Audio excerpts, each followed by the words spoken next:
Something that said, take a look at what happened. So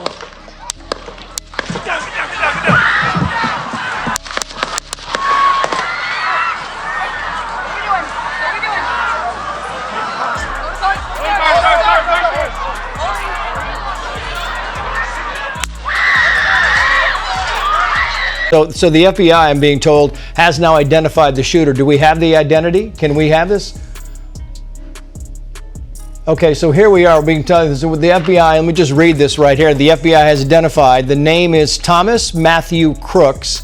He is 20 years old, of Bethel Park, Pennsylvania, as the subject involved in the assassination attempt of former President Donald Trump on July 13th in Butler, Pennsylvania. This remains an active and ongoing investigation, and anyone with information that may assist with the investigation is encouraged to submit photos or videos online. The FBI has recently uncovered links between a shooter targeting former President Donald Trump and connections to the Democratic Party. This discovery has ignited a political firestorm with implications for the ongoing partisan divide in the United States. The investigation reveals that the shooter's motivations and affiliations might be rooted in ideological extremism associated with Democratic influences. This development is set to deepen the already fraught political tensions, raising questions about the extent of political violence and its connections to mainstream political entities. Well, the latest we've got is a full statement now from the Secret Service, and that has confirmed a number of the details we've been reporting on BBC News for the last couple of hours. They say there was a shooter who was on an elevated position outside the farm show ground where the rally was taking place. That tallies with what our eyewitnesses have been telling us. They say that the two people are dead. One is the shooter, one is someone who was inside the crowd, and two other people are now critically injured and presumably in hospital. In a bold statement to his donors on Monday, President Joe Biden declared that he is done talking about the debate, urging the Democratic Party to refocus its efforts on the real challenge ahead: Donald Trump. With the political landscape becoming increasingly fraught with distractions, Biden emphasized the need for unity and clarity of purpose within the party. He implored his supporters to set aside any internal squabbles and instead concentrate on the urgent task of confronting the former president's influence and policies. Biden's call to action reflects a strategic pivot, aiming to galvanize the party as they navigate the complexities of the upcoming election cycle. We need to move forward. Look, we have roughly 40 days till the convention, 120 days till the election. We can't waste any more time being distracted, Biden said in a private call with donors Monday, according to a recording obtained by Politico. I have one job, and that's to beat Donald Trump.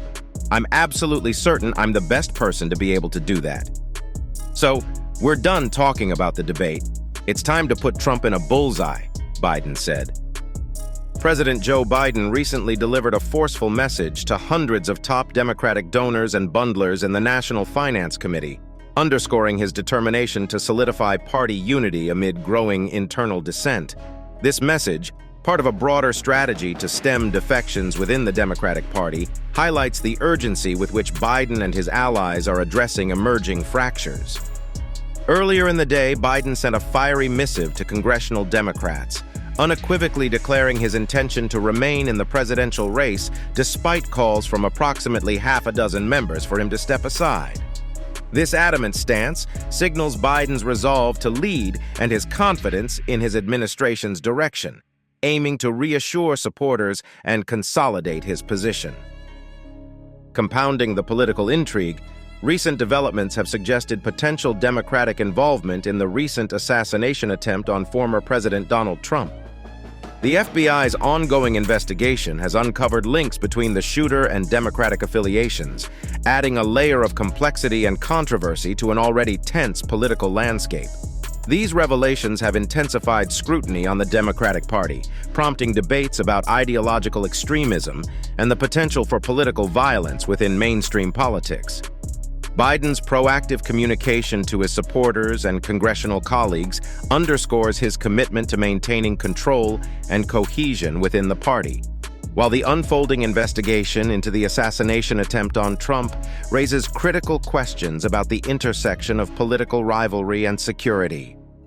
As these events continue to evolve, the Democratic Party faces significant challenges in navigating internal divisions and addressing the broader implications of these startling developments.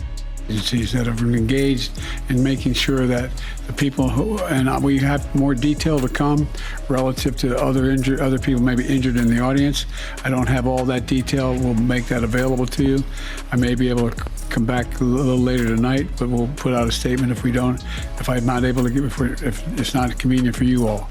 But the bottom line is, the Trump rally was a rally that he should have been able to be conducted peacefully and without any problem. Several donors who participated in the call described President Biden as forceful and strong. During the meeting, he took 4 questions, one of which focused on his plans for the next debate.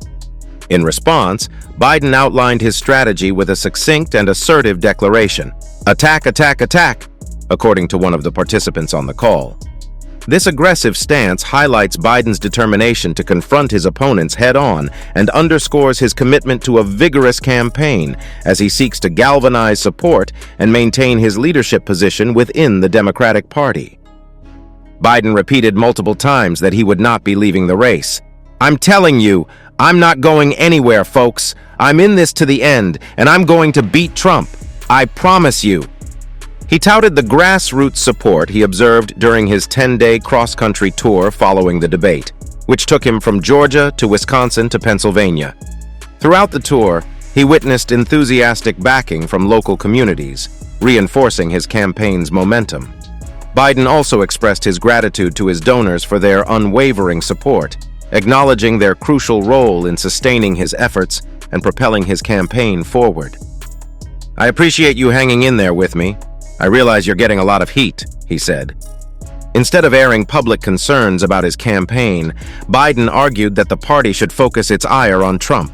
He criticized the former president for having gotten away with doing nothing for the last 10 days except driving around in his golf cart, bragging about scores he doesn't score. Biden emphasized that Democrats needed to concentrate on the real issues at stake, such as what Trump would do to abortion rights, Medicare, Social Security, and prescription drug prices if re-elected. Despite Biden's call to unity and his strategic focus on Trump, lingering concern and frustration persist within the high-dollar donor community about Biden's ability to beat Trump in the upcoming November election. These doubts underscore the challenges Biden faces in reassuring his base and securing the confidence of his most influential supporters. "I'm hearing from a lot of people who think he should get out, and I'm not getting a whole lot of he should stay in," said one donor on the call, granted anonymity to speak candidly. "I've also had people tell me I'm not giving anymore." A number of Republicans are pointing fingers at President Joe Biden for Saturday's shooting at a Trump rally, with some citing Biden's recent statement to donors in which he allegedly said, "It's time to put Trump in a bullseye." This remark has sparked significant controversy, with critics arguing that it may have incited violence against the former president. The incident has intensified political tensions, as Republicans accuse Biden of using incendiary rhetoric that could potentially provoke dangerous actions.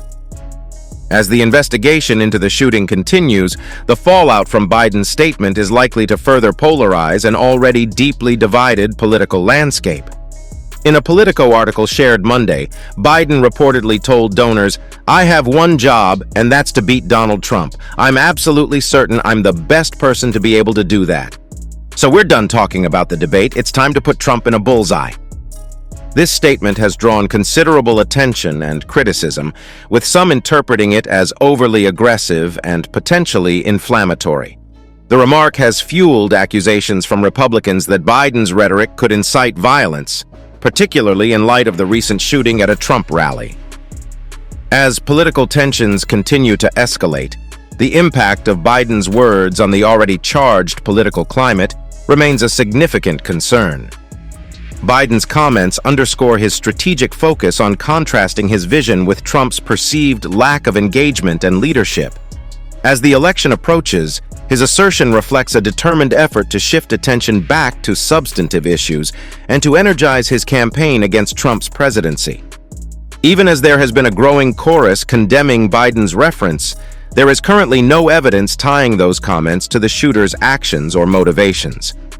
An investigation into the shooting and the shooter is underway, and authorities are working to determine the true motives behind the attack. While Biden's statement has sparked heated debate and criticism, it remains unclear whether it had any direct influence on the shooter. The ongoing investigation will be crucial in uncovering the facts and addressing the broader implications of this troubling incident. Republicans seized on Biden's remarks following the shooting, despite no evidence linking those comments to the attack on Trump or the shooter's motivations. The FBI has identified Thomas Matthew Crooks of Bethel, Pennsylvania as the shooter, and county voter records indicate he is a registered Republican. This revelation adds a layer of complexity to the situation, as it challenges initial assumptions and underscores the need for a thorough investigation into Crooks' motives and actions. The incident continues to fuel political debate and scrutiny, highlighting the delicate intersection of rhetoric, perception, and partisan dynamics in today's polarized political climate. Still, Rep. Mike Collins, Argo, shared part of the Biden quote on social media and claimed, without evidence, that Joe Biden sent the orders. Similarly, Rep. Lauren Boebert, R. Colo, Senator Marsha Blackburn, and several Republicans on the House Judiciary Committee also shared snippets of the quote on social media. These actions have intensified partisan divisions, with Republicans using Biden's words to fuel accusations despite the lack of evidence linking them to the shooting or the shooter's motivations. The situation underscores the volatile nature of political discourse and the challenges of navigating factual accuracy in a highly polarized environment. Senator J.D. Vance, R. Ohio, a contender to be Trump's running mate, also took to social media to blame the shooting on the Biden campaign, asserting that the campaign's rhetoric led directly to President Trump's attempted assassination. This accusation further escalates the political rhetoric surrounding the incident, despite the ongoing investigation and absence of evidence linking Biden's statements to the shooter's actions. The statement reflects the intense partisan atmosphere and underscores the challenges of navigating sensitive issues within the realm of political discourse. Biden condemned the shooting on Saturday during an emergency briefing in Rehoboth Beach, Delaware, expressing his strong stance against violence. He told reporters, "There is no place for this kind of violence in America. It's sick. It's sick." His unequivocal condemnation underscores his commitment to upholding civility and denouncing acts of violence regardless of political affiliation or motive. The president's words reflect a call for unity and a firm stance against the escalation of tensions in the current political climate. The idea that there's political violence or violence in America like this is just unheard of. It's just not appropriate. Every must condemn it. Everybody, he said. Biden also has repeatedly condemned political violence throughout the campaign and during his presidency, saying it is wrong and has no place in America. President Biden delivered a robust critique of his Republican rival on Friday, unveiling a retooled stump speech that not only outlined his own plans for his first 100 days in office, but also aggressively punched back at the press for its coverage of recent campaign challenges. His remarks underscored a determined effort to refocus attention on policy priorities while addressing criticisms head-on. Biden's approach aimed to rally supporters and reassert his leadership amidst ongoing scrutiny and political pressures.